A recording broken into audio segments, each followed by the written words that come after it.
முதலமைச்சருடைய கவனத்திற்கு இவர்களெல்லாம் கொண்டு வரப்பட்டதா? முதலமைச்சர் தான் காவல்துறைக்கு பொறுப்பாளர். அது மட்டுமல்ல, தமிழ்நாட்டில் மட்டும்தான் வன்கொடுமை சட்டத்தினுடைய அடிப்படையில் இந்த தாழ்த்தப்பட்டோர் மற்றும் பழங்குடி மக்களுக்கான ஒரு தனியான ஒரு ஆணையம் நியமிக்கப்பட்டு போகிறாமே. காவல்துறை செய்திருக்கிற சிபிசிஐடி செய்திருக்கக்கூடிய செயல் என்பது மிகவும் மோசமானது, தவறானது. என்று கேட்டால், அந்த புதுக்கோட்டை மாவட்டத்தில் இருக்கிற தீண்டாமை இழிவுகள் என்பது ஒன்றல்ல இரண்டல்ல. கிராமங்களில் இன்றைக்கும் கூட வெளிவராத சம்பவங்கள் நிறைய உண்டு. தான் வைத்திருக்கிற அறிக்கை பொய்யானது என்று தெரிய வர சண்முகத்தை ஒரு பக்கம் பழிவாங்குகிறார். அவர் அங்கு முத்திரை சமூகத்தை சார்ந்திருக்கிறவர். இந்த வழக்கை பொறுத்தவரை முறையான விசாரணை இல்லை என்று ஏன் நாங்கள் கூறுகிறோம் என்று சொன்னால், அந்த டேங்க் இருக்கிறதே, தலித் மக்களுக்காக போகக்கூடிய தண்ணீர் டேங்க் இருக்கிறதே, அந்த டேங்கில் தண்ணீர் இருந்தபோது புகார் கொடுக்கப்பட்ட பின்னால் பிடிஓ, ஊராட்சி தலைவர், தாசில்தார், இப்படி தலைவர் உட்பட அத்தனை பேரும் மிக முக்கியமான ஆதாரமான தண்ணீரை சோதனைக்கு உள்ளாக்கப்படாமல் அந்த தண்ணீரை பொருளுக்க அகற்றியிருக்கிறார்கள். இந்த புலன் விசாரணை போகிற போக்கு தவறானதாக இருக்கிறது என்ற காரணத்தினால்தான் நாங்கள் கேட்பதெல்லாம், தமிழ்நாட்டில் தீண்டாமை கொடுமைகள் என்பது ஆட்சி மாறினாலும் காட்சி மாறவில்லை என்பதைப் போல அடித்தட்டில் இருக்கக்கூடிய காவல்துறை ஆதிக்க சக்திகள் இன்றைக்கும் இந்த தீண்டாமை கொடுமைகளை செய்து கொண்டிருக்கிறார்கள். ஆகவே முறையான புலன் விசாரணை வேண்டும், அல்லது இதை சிபிஐக்கு மாற்ற வேண்டும். என்று கேட்டால், இந்த course of investigation it may be found out that somebody would have been a perpetrator of the crime. அந்த மாதிரி போக மாட்டேங்குது. புதுக்கோட்டை மாவட்டம் கொளத்தூர் தாலுகா அன்னவாசல் ஒன்றியத்தை சார்ந்திருக்கிற வேங்கை வயல் என்று சொல்லக்கூடிய கிராமத்தில் 1.5 ஆண்டுகளுக்கு முன்பாக 24/12/2022 நடைபெற்ற ஒரு மிக கேவலகரமான ஒரு சம்பவமான அந்த வேங்கவேல் கிராமத்தில் தலித் மக்கள் வாழக்கூடிய பகுதியில் இருக்கிற கிணற்றினுடைய அந்த டேங்கில் மலம் கழிக்கப்பட்டு அதில் தண்ணீரில் கலந்து அதை குடித்திருக்கக்கூடிய கோபிகா சிறி என்ற ஒரு மகளுடைய உடல்நிலை பாதிக்கப்பட்ட காரணத்தினால் மருத்துவமனைக்கு சென்று அங்கே மருத்துவருடைய சோதனையின் போது அவர் குடித்திருக்கக்கூடிய தண்ணீரில் இது போன்ற கண்டாமினேஷன் ஆஃப் வாட்டர் என்ற முறையில் கலந்திருக்கின்ற சொன்ன காரணத்தினால் அதற்கு பிறகு 26/12/2022 அன்றைக்கு 4ஆம் தேதி ஆண்டு இது சம்பந்தமாக அந்த டேங்கில் போய் பார்த்தபோது இருந்திருக்கக்கூடிய கலங்கலான தண்ணீரை கண்டு கோபிகாசினுடைய தந்தை கனகராஜ் என்பவர் அங்கே இருக்கிற காவல் நிலையத்திலே வழக்கு தொடுத்தார். அந்த வழக்கை ஒரு வன்கொடுமை வழக்காக பதிவு செய்யப்பட்டது. அந்த வழக்கிற்கு பின்புதான் தமிழகம் முழுக்க, இந்தியா முழுக்க இப்படிப்பட்ட ஒரு கேவலகரமான தலித் மக்கள் வாழ்ந்து கொண்டிருக்கிற, அவர் குடித்து கொண்டிருக்கிற தண்ணீர் தொட்டியிலே இது போன்ற மலம் கிடந்திருக்கிற ஒரு சம்பவம் நடந்திருப்பது என்பது பரவாயில்ல தெரிய வந்தது. இந்த வழக்கை உள்ளூரில் இருக்கக்கூடிய அந்த காவல்துறையினர் விசாரிக்க துவங்கினார்கள். அப்படி விசாரிக்க துவங்கிய பின்னால் இந்த வழக்கு மக்களுடைய கோரிக்கைக்கு ஏற்ப சிபிசிஐடிக்கு மாற்றப்பட்டது. சிபிசிஐடிக்கு மாற்றப்பட்ட பின்னால் இந்த வழக்கினுடைய தன்மையை சரியான வரையில் புலன் விசாரணை மேற்கொள்ளப்படவில்லை என்பதை கடந்த 1.5 ஆண்டு காலமாக அந்த விசாரணையை கண்காணித்து வரக்கூடிய மனித உரிமை வழக்கறிஞர்கள் போன்றவர்களுக்கு தெரிய வருகிறது. என்னென்னு கேட்டால், அந்த சம்பவம் நடந்திருக்கக்கூடிய அந்த கிராமத்தில் 9 வார்டுகள் இருக்கின்றன. 9 வார்டு இருக்கக்கூடிய பகுதியிலே ஒரு வார்டில் 111 தலித் மக்கள் குடும்பங்கள் வாழ்ந்து கொண்டிருக்கிறார்கள். அங்கே குடிநீர் பற்றாக்குறை என்பது ஏற்கனவே இருந்து கொண்டிருக்கிறது. அப்படி இருக்கிற போதுதான் அந்த பகுதியில் இருக்கக்கூடிய மக்களுடைய நீண்ட நாளைய கோரிக்கையான குடிநீர் கோரிக்கையை நிறைவேற்ற வேண்டும் என்று முத்தரையர் சமூகத்தை சார்ந்திருக்கிற டேங்க் ஆபரேட்டர் சண்முகம் என்பவர் அந்த பகுதியிலே தேர்ந்தெடுக்கப்பட்டிருக்கக்கூடிய பத்மாவிடம் தேர்தலுக்கு முன்பாகவே மக்களுடைய கோரிக்கை வைத்திருக்கிறார். அதற்கு அவரும் ஒத்துக்கொண்டிருக்கிறார். அந்த தேர்தலுக்கு பின்னாலே அந்த மக்களுடைய கோரிக்கை என்பது நிறைவேற்றப்படவில்லை. குடிநீர் பற்றாக்குறை இருந்திருக்கிறது. அப்போதுதான் கிராம சபை கூட்டம் காந்தி ஜெயந்தியின் போது அந்த கூட்டம் நடைபெற்ற போது அந்த கிராமத்துடைய சபை தலைவருடைய கணவர் அவர் அங்கு வைத்திருக்கக்கூடிய அறிக்கையிலே சுத்தமான சுகாதாரமான குடிநீர் அனைவருக்கும் அளிக்கப்பட்டிருக்கப்பட்டுவிட்டது என்ற ஒரு அறிக்கையை வெளியிட அந்த கிராமத்து மக்கள், குறிப்பாக சண்முகம் என்பவரும் அதை ஆட்சேபித்திருக்கிறார்கள். காரணம், எந்த விதமான புதிய குடிநீர் திட்டம் செய்யப்படவில்லை. ஒரு பொது டேங்க் மட்டும்தான் உண்டு. அந்த பொது டேங்க் 9 வார்டுகளுக்கும் இருக்கிறது. ஆனால் தலித் மக்கள் வாழக்கூடிய பகுதிகளில் மட்டும் சுத்தமான குடிநீர் போதிய பற்றாக்குறையான தான் வந்து கொண்டிருக்கிறது.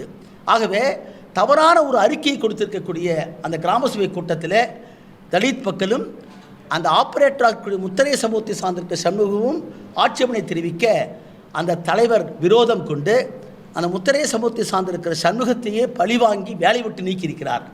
வேறு ஒருவரை அங்கே பொறுப்பாக போட்டிருக்கின்றார். இது மட்டுமல்ல, அந்த புதுக்கோட்டை மாவட்டத்தில் இருக்கிற தீண்டாமை இழிவுகள் என்பது ஒன்றல்ல இரண்டல்ல. கிராமங்களில் இன்றைக்கும் கூட வெளிவராத சம்பவங்கள் நிறைய உண்டு. அந்த பகுதியில் 3 கோயில்கள் இருக்கின்றன. அந்த 3 கோயில்களிலும் தலித் மக்கள் அனுமதிக்கப்படுவதில்லை. அது மட்டுமல்ல, இரட்டை குவளை முறை உண்டு.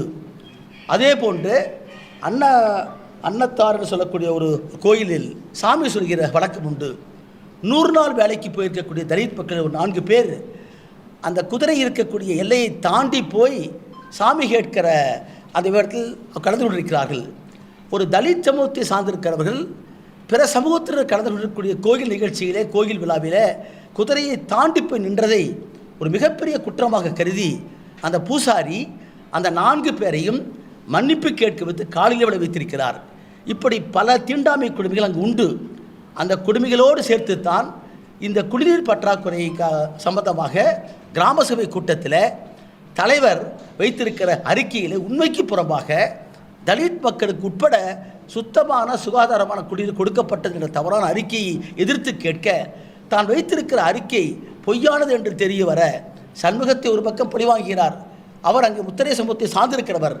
இது தலித் மக்கள் மட்டும் ஏதோ மற்ற சமூகத்தை பழிவாங்கவிருக்கோ குறை சொல்வதற்கான ஒரு நிகழ்வு அல்ல. அந்த சண்முகத்தை பழிவாங்கியிருக்கிறார்.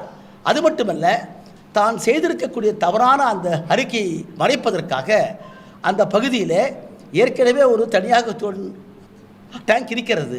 அங்கே சொந்த செலவில் போர்வெல் போட்டு தலித் மக்கள் குடியிருக்கிற பகுதிகளுக்கெல்லாம் வீட்டு வாசலிலேயே பைப் கொடுத்திருக்கிறார். இது எதற்காக என்று கேட்டால், தான் வைத்திருக்கக்கூடிய அந்த அறிக்கை, கிராம சபை கூட்டத்தை வைத்திருக்கிற அந்த அறிக்கை தவறு என்பதை மறைப்பதற்காகத்தான் அவரே செலவு செய்து போர்வெல் போட்டு வைத்திருக்கிறார் போராமே. இந்த நிகழ்வுக்கு மத்தியிலே தான் ஒரு பக்கத்திலே சண்முகத்தை பழிவாங்குவதற்காக அவர் மீது வழக்கு, அவர் மீதே வேண்டுமென்றே பொய் வழக்கு போடுகிறார்கள். அதை கூட இந்த தலித் மக்கள் தங்களுக்காக போராடிய கேள்வி கேட்டவரை அவர்களை பழிவாங்குவது தவறு என்று சொல்லியிருக்கிறார்கள்.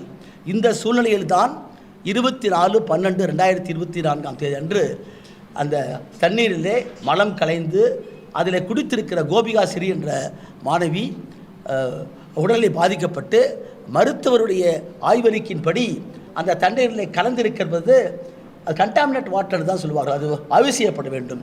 அந்த உடல்நிலைக்கு 26 அன்றைக்கு வந்திருக்கிற தண்ணீரை பார்க்கிற போதும் அந்த தண்ணீரிலேயும் மோசமான வாடை வர அதை கண்டு மேலே போய் பார்க்கும்போது தான் அந்த தண்ணீர் தொட்டியில் இருக்கிற மலம் கலந்திருக்கிற நிகழ்வு தெரிய வந்தது. இது குறித்து காவல் நிலையத்தில் புகார் கொடுக்கப்பட்ட பின்னால் அந்த புகாரை வாங்கி அந்த அங்கிருந்து குன்னூர் காவல் நிலையத்தில் குற்றையின் 239/2024 என்ற வழக்கை 22 என்ற வழக்கை போட்டிருக்கிறார்கள். அந்த வழக்கை வன்கொடுமை வழக்காக போட்டிருந்தும் கூட, இந்த வழக்கு சிபிசிஐடிக்கு மாற்றப்பட்டும் கூட, இந்த வழக்கில் சரியான முறையான புலன் விசாரணை இல்லை. எங்கள் எல்லோருக்கும் தெரிந்திருக்கிற வரும் இன்வெஸ்டிகேஷன், ஒரு புலன் விசாரணை என்பது காவல்துறையுடைய கட்டுப்பாட்டுக்கு உட்பட்டது. சாதாரணமாக நீதிமன்றம் கூட தளர முடியாததில்லை. ஆனால் இந்த வழக்கை பொறுத்தவரை முறையான விசாரணை இல்லை என்று ஏன் நாங்கள் கூறுகிறோம் என்று சொன்னால், அந்த டேங்க் இருக்கிறதே, தலித் மக்களுக்காக போகக்கூடிய தண்ணீர் டேங்க் இருக்கிறதே, அந்த டேங்கில் தண்ணீர் இருந்தபோது புகார் கொடுக்கப்பட்ட பின்னால் பிடிஓ, ஊராட்சி தலைவர், தாசில்தார், இப்படி தலைவர் உட்பட அத்தனை பேரும் வந்து மிக முக்கியமான ஆதாரமான தண்ணீரை சோதனைக்கு உள்ளாக்கப்படாமல் அந்த தண்ணீரை பொருளுக்கு அகற்றியிருக்கிறார்கள். இது ஒரு தண்ணீர் தொட்டியிலே மலம் கலந்திருக்கிறது, அதனால் உடல் பாதிக்கப்பட்டிருக்கிறது என்று சொல்லி வழக்கு கொடுத்திருக்கிற போது அந்த தண்ணீரை ஆய்வுக்குட்படுத்தியிருக்க வேண்டும். அந்த தண்ணீரை சோதனைக்கு எடுத்து ஃபரன்சிக் ரிப்போர்ட் அனுப்பியிருக்க வேண்டும். ஆனால் காவல்துறை அதிகாரிகள் முன்னிலையிலேயே பிடிஓ உட்பட, தாசில்தார் உட்பட, அந்த தலைவர் உட்பட அந்த தண்ணீரை அகற்றியது என்பதுதான் இந்த வழக்கில் முறையாக புனர்விசாரணை செய்யப்படாத நிலையாக இருக்கிறது. அதை செய்திருந்தால் அன்றைக்கே தெரிந்திருக்கும் இதற்கெல்லாம் காரணம் என்னவென்று. அந்த தண்ணீரை முற்றாக அகற்றிய பின்னால் அதற்கு பின்பு வெறும் அந்த பைப் லைனில் போகக்கூடிய அதில் அண்டி இருக்கக்கூடிய தடயத்தை மட்டும்தான் எடுத்துக்கொண்டு சிபிசிஐடி, நான் வழக்கறிஞர் என்ற முறையில் பல ஆய்வுகளில் அரசு வழக்கறிஞர்களாக இருக்கக்கூடியவனாகவே ஒரு புனர்விசாரணை பற்றி எங்களுக்கு தெரியும். அவர்கள் ஏற்கனவே ஒரு முடிவு செய்து கொண்டு இந்த வழக்கில் டிஎன்ஏ மரபணு சோதனைக்கு ஏற்பாடு செய்கிறார்கள். மரபணு சோதனை யார் மீது? எந்த மக்கள் புகார் கொடுத்தார்களோ, எந்த மக்கள் குற்றம் சாட்டினார்களோ அந்த மக்களிடமிருந்து அழைத்து டிஎன்ஏ பரிசோதனைக்கு கேட்கிறார்கள். ஆகவே தான் மதுரை உயர்நீதிமன்ற கிளையிலே வழக்கு போட்டு முறைப்படி செய்ய வேண்டும் என்று சொல்லி டிஎன்ஏ டெஸ்ட்டுக்கும் தலித் மக்கள் ஒத்துக்கொண்டார்கள். ஆனால் அதற்கு பின்னால் வேண்டுமென்றே பாலிகிராஃப் டெஸ்ட் என்று சொல்லக்கூடிய சட்டத்துக்கு விரோதமான அடிப்படை நம்முடைய அரசியல் சாசனத்துடைய 20 உபப்பிரிவு 3 படி nobody can be compel to van evidence against himself என்று சொல்வார்கள். தனக்கு எதிராக ஒரு சாட்சியத்தை உருவாக்க முடியாது தன்னை கொண்டே. அந்த அடிப்படையில் அந்த மனு தள்ளுபடி செய்யப்பட்டது. ஆனால் மரபணு சோதனை செய்த பின்னால் அன்டிடக்டபிள் என்று சொல்லி முடிவு வந்திருக்கிறது. அதற்கு பின்பு தொடர்ந்து நடந்திருக்கக்கூடிய விசாரணையில் ஏற்கனவே ஒரு முடிவு செய்த பிரகாரம் இந்த புனர் விசாரணை சென்றிருக்கிற காரணத்தினால் சமீபத்தில் கடந்த 20/5/2024 இந்த வழக்கில் முனிராஜா என்று சொல்லக்கூடிய ஒரு காவலர், அவர் பணியாற்றக்கூடியவர், இந்த நிகழ்வை தொலைக்காட்சிகளுக்கு மற்றவர்களுக்கும் பரப்பியவர் சுதர்சன் என்பவர். இந்த 2 பேருக்கும் கிரிமினல் ப்ரொசீஜர் கோட் 41A படி அவருக்கு சம்மன் சாரி செய்யப்பட்டது. அப்படி என்றால் இந்த வழக்கில் யார் புகார் கொடுப்பதற்கு காரணமாக இருந்தார்களோ அவர்களையே இதில் குற்றம் சாட்டப்பட்டவர்களாக காண்பிப்பதற்கான ஒரு நடைமுறை ஏற்படுத்தப்பட்டதா. அதற்கு பின்புதான் அங்கே இருக்கிற பொதுமக்களும் வழக்கறிஞர்களும் கூடி அன்றைக்கு போன பின்பு காவல்துறை செய்திருக்கிற சிபிசிஐடி செய்திருக்கக்கூடிய செயல் என்பது மிகவும் மோசமானது, தவறானது. என்று கேட்டால் ஒருவரை காவல்துறைக்கு யாரை வேண்டுமானாலும் காவல்துறை விசாரிக்க கூப்பிடலாம் 41A பிரகாரம். ஆனால் நீங்கள் விசாரிப்பதற்கென்று ஒரு முறை இருக்கிறது. எக்காரணத்தை கொண்டும் மனித உரிமை மீறலோ மிரட்டுபோவதோ கூடாது என்பது சட்டத்தினுடைய நடைமுறை. முரளிராஜாவையும் சுதர்சனையும் காவல்துறையினர் விசாரிக்க வந்திருக்கிற காவலர்கள் இந்த வழக்கின் குற்றத்தை ஒத்துக்கொள்ளுங்கள், உங்களுக்கு உரிய முறையில் உதவி செய்கிறோம் என்று சொல்லி அவர்களை கேட்டிருப்பது தான் மிகப்பெரிய சந்தேகத்தை ஏற்படுத்தியிருக்கிறது. என்று கேட்டால் இந்த வழக்கில் ஒரு பொதுநல வழக்காக இந்த வழக்கை சிபிஐக்கு மாற்ற வேண்டும் என்று சொல்லி ஒரு பணம் போட்டிருக்கிறார். மதுரை நீதிமன்றத்தில் வழக்கு பெண்டிங்காக இருக்கிறது. அந்த வழக்கு போடப்பட்ட பின்பு தான் இந்த வழக்கை எப்படியாவது முடிக்க வேண்டும் என்றோ அல்லது உடனே அவர்கள் வேண்டுமென்றோ பிறரில் சிக்கக்கூடாது என்ற நிலையிலோ தான் அந்த சிபிஐக்காக போடப்பட்ட மனுவுக்கு பிறகு இந்த 2 பேரையும் இது குற்றத்திற்கோடு சென்று கனகராஜ் புகார் கொடுப்பதற்கு காரணமாகவும் உடனும் இருந்திருக்கிறவர்கள் தான். இவர்களை இன்றைக்கு அவர்களையே நீங்கள் தான் செய்திருக்கிறீர்கள் ஒப்புக்கொள்ளுங்கள் என்று காவல்துறை அதிகாரிகள் நிர்பந்தப்பட்ட பிறகுதான் இது குறித்து எங்களை போன்றிருக்கிற மனித உரிமை வழக்கறிஞர்கள் ஒரு தலித்தாக பிறந்திருக்கிறவர்கள் தேசத்தில் தீண்டாமை ஒழிக்கப்பட்டு விட்டது என்று சொல்லக்கூடிய ஆர்டிகிள் 17 இருக்கிற போதும் 1989 பட்டியலினத்து மக்கள் மீதான வன்கொடுமை தடுப்பு சட்டம் இருக்கிற போதும் அந்த சட்டத்தின்படி இவர்களை ஆய்வு செய்ய வேண்டும். ஒரு குற்றம் நடந்திருக்கிறது சொன்னால் அதை கண்ணுற்ற சாட்சி இருப்பார்கள். கண்ணுற்ற சாட்சி இல்லாத போது சர்க்கம்ஸ்டான்ஷியல் எவிடன்ஸ் என்ற முறையிலே சந்தர்ப்ப சூழ்நிலை சாட்சி இருப்பார்கள். அப்படி சந்தர்ப்ப சூழ்நிலை சாட்சியிலே பார்க்க வேண்டிய முதல் கட்டமே ஒரு குற்றத்திற்கான மோட்டிவ் என்ன, முன்விரோதம் என்ன என்பதை ஆய்வு செய்ய வேண்டும். பல குழுக்கள் போய் ஆய்வு செய்திருக்கிறார்கள். எங்களுடைய வழக்கறிஞர் குழு சென்று அங்கே அறிக்கையை தாக்கல் செய்திருக்கிறது. அங்கே நடந்திருக்கக்கூடிய மிக முக்கியமான 3 விடயங்கள். ஒன்று, கோயிலுக்குள் இந்த மக்கள் நுழையக்கூடாது என்று சொல்வது இன்றைக்கும் தொடர்ந்திருக்கிறது. இப்போதுதான் மாவட்ட ஆட்சியர் அதற்கான ஏற்பாடு செய்து அனைவரையும் உள்ளே விடுவதற்கான முறையிலே ஏற்பாடு செய்திருக்கிறார். இரட்டை கொலை முறை இருந்திருக்கிறது, அதையும் இப்போதுதான் மாவட்ட ஆட்சியர் தடுத்திருக்கிறார். அதே போல் அங்கே இருக்கிற பகுதிகளிலே கோயில்களுக்கும் மற்ற இடங்களுக்கும் போவது மட்டுமல்ல, மிக முக்கியமான செய்தி, அங்கே இருக்கக்கூடிய ஒரு 100-150 ஏக்கருக்கு மேலாக செட்டியார் குடும்பத்தை சார்ந்திருக்கிறவர்களுக்கு சொந்தமாக இருந்திருக்கிறது ஆதியிலே. அந்த நிலத்தில் ஒரு 25 ஏக்கர் பக்கமாக தலித் மக்கள் பன்னெடுங்காலமாக வாய்மொழி குத்தையாக ஏற்பாடு மூலமாக அவர்கள் உழுது கொண்டிருக்கிறார்கள். அந்த 25 ஏக்கர் நிலத்தை இந்த குத்தகையாக ஓட்டிக்கொண்டிருக்கிற தலித் மக்கள் ஓட்டிக்கொண்டிருக்கிற பூமியை அங்கே இருக்கிற மாற்று பட்டியலினத்துக்கு சாராத சில பேர் ஆதிக்கவாதிகள் இவர்களை துரத்தி விட்டு அந்த நிலத்தை பிடுங்கி வைத்திருக்கிறார்கள். இப்படி அங்கு தீண்டாமை கொடுமை பல வடிவங்களில் இருந்திருக்கிறது. அதில் குறிப்பாக அந்த குடிநீருக்காக மக்கள் போராடிய காரணத்தினாலும் சரியான முறையில் அறிக்கை சமர்ப்பிக்காமல் தவறான முறையில் கிராம சபை கூட்டத்தில் தலைவர் சமர்ப்பித்த காரணத்தினாலும் ஏற்பட்ட பிரச்சனையை முறையாக விசாரிக்காமல் தற்போது இந்த குற்றச்சாட்டுக்கு முன்பாக கனகராஜ் அவர்கள் கொடுத்திருக்கிற புகாருக்கு முன்பாக யார் இதையெல்லாம் கண்டுபிடித்து கொடுத்தாரோ சொன்னாரோ அவர்கள் இருவருமே குற்றவாளி ஆக்கக்கூடிய ஒரு போக்கு என்பது ஏற்றுக்கொள்ள முடியாதது. ஆகவேதான் சிபிஐக்கு மாற்ற வேண்டும் என்று சொல்லக்கூடிய பொதுநல வழக்கு போட்டிருக்கிற சூழ்நிலையில் உடனடியாக அவசரமாக இந்த வழக்கை முடிப்பதற்கான முறையில் ஏற்பாடு செய்திருக்கிறார்கள். ஆகவே நாங்கள் கேட்பதெல்லாம் தமிழ்நாட்டில் தீண்டாமை கொடுமைகள் என்பது ஆட்சி மாறினாலும் காட்சி மாறவில்லை என்பதைப் போல அடித்தட்டில் இருக்கக்கூடிய காவல்துறை ஆதிக்க சக்திகள் இன்றைக்கும் இந்த தீண்டாமை கொடுமைகளை செய்து கொண்டிருக்கிறார்கள். ஆகவே முறையான புலன் விசாரணை வேண்டும் அல்லது இதை சிபிஐக்கு மாற்ற வேண்டும் என்று கேட்டால் லோக்கல் போலீஸ் ஸ்டேஷன் உள்ளூர் காவல் நிலையத்தினுடைய புலன் விசாரணையிலிருந்து மாற்றி சிபிசிஐடிக்கு கொடுத்தாகிவிட்டது. சிபிசிஐடி 1.5 ஆண்டு காலம் கடந்தும் கூட இதில் முறையான புலன் விசாரணை செய்யவில்லை. ஆகவே இது ஒரு இந்த சமூகத்தில் 75 ஆண்டுகால ஜனநாயக சமூகத்தில் எல்லோரும் சமத்துவம் பற்றி பேசிக் கொண்டிருக்கிற போது சமூக நீதிக்கான ஆட்சி எடுத்து கொண்டிருக்கிற போது இந்த ஆட்சிக்கு அவப்பெயரை ஏற்படுத்துகிற முறையிலே தான் காவல்துறை செயல்பட்டிருக்கிறது. ஆகவே இது குறித்து நானே சம்பந்தப்பட்ட சிபிசிஐடியுடைய துணை கண்காணிப்பை பார்த்து நான் கேட்டேன். அவர் சொல்கிற வார்த்தையே இன்னும் எங்களுடைய புலன் விசாரணை சென்று கொண்டிருக்கிறது சொல்கிறார்.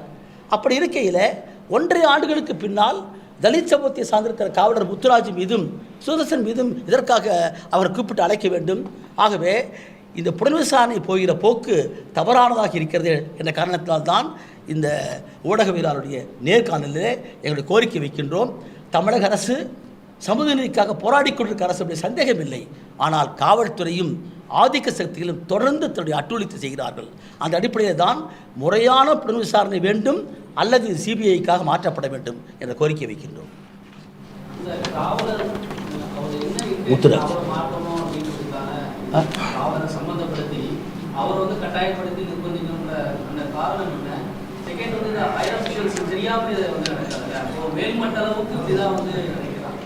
மேல்மட்ட அளவுக்கு இருக்கான்னு நான் சொல்ல முடியாது. ஆனால் கேட்டிருக்காங்க உண்மை. அதனால தான் அவங்களே வர சொல்லியிருக்கிறோம். முத்துராஜாவையும் ஊடகங்களே போட்டிருக்கிற சுதர்சனத்தையும் குட்டி நீங்கள் ஒத்துக்கொள்ள வேண்டும் என்று சொல்லியிருக்கிறது உண்மை. அங்கே தான் சந்தேகம் கிளம்புது. அதை நாம் போய் நேரடியாக இப்போ விசாரணை நடந்திருக்கிற விஷயத்தில் ரெக்கார்டு கிடையாது. இவங்க இப்போ ரத்தம் சாட்சியமாக இருக்காங்க. அதுலேருந்து அங்கே சந்தேகம் வருகிறது. நிச்சயமாக இருக்கலாம், மேலதிகாரிகளுக்கு இருக்கலாம், சந்தேகம் இல்லை. எங்களை பொறுத்தவரை ஸ்ரீமதி வழக்கை போல காவல்துறை நடத்துகிற அத்தனை புலன் விசாரணை நேர்மையாக சொல்லிட முடியாது. It should be open, transparent according to the principles of police standing order and CRPC. அதான் தேவை. எப்பயுமே ஒரு புகார் கொடுத்திருக்கிற காரணத்தினாலேயே அந்த புகார்களுக்கெல்லாம் உண்மைன்னு தெரிய வேண்டிய அவசியம் இல்லை. இந்த course of investigation it may be found out that somebody would have been a perpetrator of the crime. அந்த மாதிரி போக மாட்டேங்குது. நாங்கள் கேட்கறதே ஒன்று தான். 26/12/2022 இந்த சம்பவம் நடந்தபோது எந்த காரணத்திற்காக காவல்துறை முன்னிலையிலேயே வட்டாட்சியரும் பிடிஓவும் தலைவரும் அந்த தண்ணியை வந்து அகற்றிருக்க வேணும். அந்த தண்ணி எடுத்து டெஸ்ட் பண்ணாத காரணம் என்ன? மூல காரணமாக இருக்கக்கூடிய தடயத்தை அழித்து விட்டு பின்னால் போய் இலை செடிக்கூடிய பிச்சை அப்படி முடியும். வேறு இருக்குது நம்மகிட்ட. அடிவேர்லேருந்து பிடிச்சா தான் உண்மை தெரிஞ்சுக்க முடியும். அப்படி பண்ணாததுலேருந்தே சந்தேகம் தலைக்கிறதுங்க தான் கூட்டம்.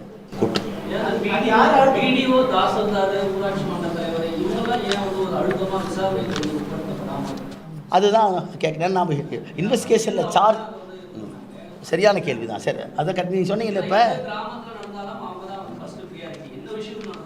சட்டம் ஒழுங்குனா வந்து ஆகுமில்ல, அதுதான் இப்போ நான் கேட்குறது. நாம் வந்து என்ன செய்யணும்னா, ஒரு வழக்கறிஞர் முறையில் 173 சப்ளாஸ் 8 CRPCயில் குற்றப்பத்திரிகை தாக்கல் செய்யப்பட்ட பிறகு தான் விவரம் கிடைக்கும். எனக்கு போகாமே அதுக்கு வந்து எஃப்ஐஆர் கிடைக்கும். எஃப்ஐஆர்லேருந்து நீங்கள் இன்வெஸ்டிகேஷன் முடிகிற வரைக்கும் இருக்கிற அந்த பார்ட்டு பூரா that is within the domain of the investigating officer. Normally nobody can இன்டர்வியூன் இல்லை கோர்ட்டே. இப்போ நாம் சொல்ல முடியாமல் இருக்குது. நாங்கள் அதான் கேட்குறோம். முதல்ல கிடைத்திருக்கிற முக்கியமான தடயம் அந்த தொட்டியில் வந்து மலத்தோடு கலந்துருக்கிற தண்ணீர் தொட்டியை ஏன் அகற்றினீர்கள், யாரால் அகற்றப்பட்டது, அதைத்தானே நீங்கள் வந்து சோதனைக்கு எடுத்திருக்க வேணும். அப்படி சோதனைக்கு எடுக்காமல் அகற்றிய போது இருந்தவர்களையெல்லாம் இதை விசாரணைக்கு உட்படுத்த வேண்டும் என்பது நியதி. அப்படி பண்ணாமல் நீங்கள் கடைசியில் கொண்டு எங்கே வந்து முடிக்கிறீங்க, ஹைகோர்ட்டில் வந்து சிபிஐக்கு மாற்றணும், 1.5 ஆண்டுகள் ஆகிவிட்டது என்று சொன்ன பிறகு இந்த மாதிரி வரதான் நமக்கு ஐயத்தை ஏற்படுத்துகிறது. சரியான கேள்வி. மேற்பட்டுமல்ல, அந்த மக்கள் வந்து மனுவாக கொடுத்துருக்காங்க. இந்த மாதிரி வந்து ஏன் அந்த வந்து தொட்டி தண்ணீர் இருக்கிற போது இவ்வளவு அதிகாரிகள் இருக்கிற போது அதை வந்து அகற்றினீங்க, அவங்களே விசாரணை உட்படுத்துன்னு சொல்லி மக்களே மனுவாக கொடுத்துருக்காங்க.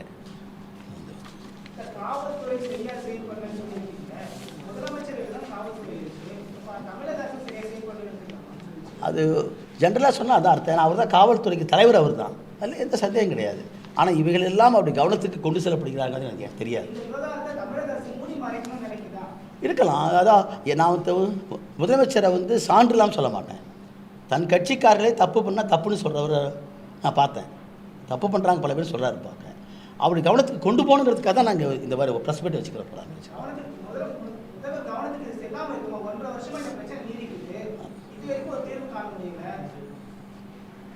அது நீங்கள் சொன்னது, நீங்கள் வந்து இன்வெஸ்டிகேஷனுங்கிறது எப்பயுமே புலனாய்வு என்பது ஒரு குறிப்பிட்ட பீரியட் கொடுக்க முடியாது, எப்பயுமே அதுக்கு முடிக்கணுங்கிறதுக்காக. இப்போ சிபிஐசிடிக்கு மாற்றின பிறகு இந்த வழக்கில் 2 பேர் மாற்றப்பட்டு கடைசியாக அம்மா ஒருத்தர் வந்திருக்காங்க. வந்து இவங்க விசாரணையினுடைய கூற்றத்தான் அங்கே சொல்லுவாங்க எப்பயுமே. இப்போ ஸ்டேட்டஸ் ரிப்போர்ட் போட்டிருக்காங்க மதுரை நீதிமன்றத்தில். இந்த ஸ்டேட்டஸ் ரிப்போர்ட் என்னங்கிறது எங்களுக்கே தெரியாது, அது ஒரு கோர்ட்டுக்கு மட்டும் தான் கொடுக்குறாங்க. இந்த ஸ்டேட்டஸ் ரிப்போர்ட் தெரிஞ்சால் தான் நாங்கள் முதலமைச்சர்கிட்ட போய் நேரடியாக கேட்க முடியும், நேரடியாக கேட்போம். இப்போ இது போடுறதுக்கு காரணமே முதலமைச்சருடைய கவனத்துக்கு இவரெல்லாம் கொண்டு வரப்பட்டதா, முதலமைச்சர் தான் காவல்துறைக்கு பொறுப்பாளர். அது மட்டுமல்ல, தமிழ்நாட்டில் மட்டும்தான் வன்கொடுமை சட்டத்தினுடைய அடிப்படையில் இந்த வந்து தாழ்த்தப்பட்டோர் மற்றும் பழங்குடி மக்களுக்கான ஒரு தனியான ஒரு ஆணையம் நியமிக்கப்பட்டு போகிறாமே, நோடல் ஆஃபீஸ் இருக்கார், தனியாக ஆஃபீஸர்ஸ் இருக்காங்க, விஜிலன்ஸ் கமிட்டி இருக்குது, இதெல்லாம் கியூ பிரான்ச்சு எல்லாம் இருக்குது. எந்தெந்த வழக்குக்கு போய் ஊடுருவி பார்க்கக்கூடியவங்க இந்த வழக்கை கண்டுபிடிக்க முடியலன்னு சொல்கிறது என்னால் ஏற்றுக்க முடியாமல் இருக்குது.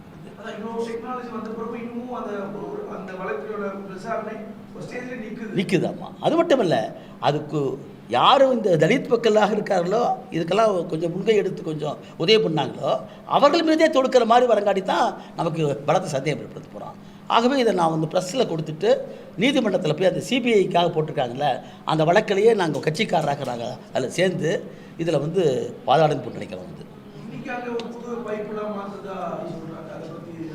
அதை அது அது இதெல்லாம் பண்ணுறாங்க. இப்போ வந்து அதுக்கு பின்னால் வந்து கண்காணிப்பு இருக்கிறது மற்றலாம் இருக்குது. நாம் தப்பு சொல்லலை. இதில் நீ என்ன பார்க்க வேண்டிய, நீ யாராவது கேள்வி எப்படின்னு பார்த்தோம். இப்போ கிராம சபை கூட்டத்தில் அந்த பகுதியிலே சுத்தமான சுகாதாரமான குடிநீர் தரப்படுகிறது என்று சொல்லி தவறான ஒரு செய்தியை கொடுத்தவர் தலைவர்னால் அவருடைய துணைவியார் தான் அங்கே இருக்காங்க. எல்லாம் உங்களுக்கு தெரியும், கிராமங்களில் வந்து இருந்தாலும் அவங்க தான் அதை பொறுப்பெடுப்பாங்க. அதற்கு பின்பாக அதை சுட்டி காண்பித்திருக்க சண்முகம் டேங்க் ஆப்ரேட்டர் முத்திரை சமூகத்தை சார்ந்தவர். நாம் எப்பயுமே இதில் வந்து உடனே பட்டியல் சமூகம்னா மற்றவங்களாம் எதிரின்னு நம்ம நினைக்க மாட்டோம். சமூக நல்லிணக்கம் தான் முக்கியம் நமக்கு வந்து. அப்போ அவருக்கு இந்த மக்களுக்காக போராடுகிற அந்த மனிதனை தூக்கி மாற்றி அவர் மேலே கேஸ் போட்டு லேபர் கோர்ட்டில் நிற்கிறார். இப்போ அவர் வந்து சண்முகம் லேபர் கோர்ட்டில் அவரை பற்றி அவர் என்ன தலைவர் போகிறாரு, இவர் மோசமானவர் சேர்த்து வைக்கூடாதுன்னு சொல்லி வயல் போகிறாரு. அப்போ சண்முகம் இந்த மாதிரி கேள்வி கேட்டுட்டாரு அப்படிங்கிற காரணத்தினால தலைவர் சார்ந்திருக்க கூட செஞ்சுருக்கலாம். இப்போ சண்முகமே செஞ்சுருக்கான்னு சொல்லிட்டு கூட அவர் சொல்கிறாரலாம். இதெல்லாம் யாரு கல்விக்க வேண்டியது? It is on the part of the investigation to find out and all. அதை ப்ராப்பராக இல்லைங்காட்டி தான் வரோம். தொடர் அறிக்கை கொடுத்துருக்காரு கிராம சபையில். போகல தான் சொல்கிறேன், இது வரைக்கும் போகாங்க எடுத்தால் பேசுகிறோம். சண்முகம்னு ஒருத்தர் தான் இந்த மக்களுக்கு ஆதரவு நின்றுருக்காரு. அவர் ஏன் பழி வாங்கி கும்பி லேபர் கோர்ட் நிற்கிறார்? ஒரு பக்கத்தில் அதிகாரிகள் முன்னிலேயே ஏன் அந்த தண்ணீர் அகற்றப்பட்டது? 2. 3வதாக ஏற்கனவே அந்த தீண்டாமை கொடுமைகள் நிறைய இருக்குது போகிறாமே. இப்படி எல்லாம் ஒன்றுக்கு சரி. இப்படி தான் நடந்திருக்கக்கூடிய பல வன்கொடுமை வழக்கு தமிழ்நாட்டில் இருக்குது.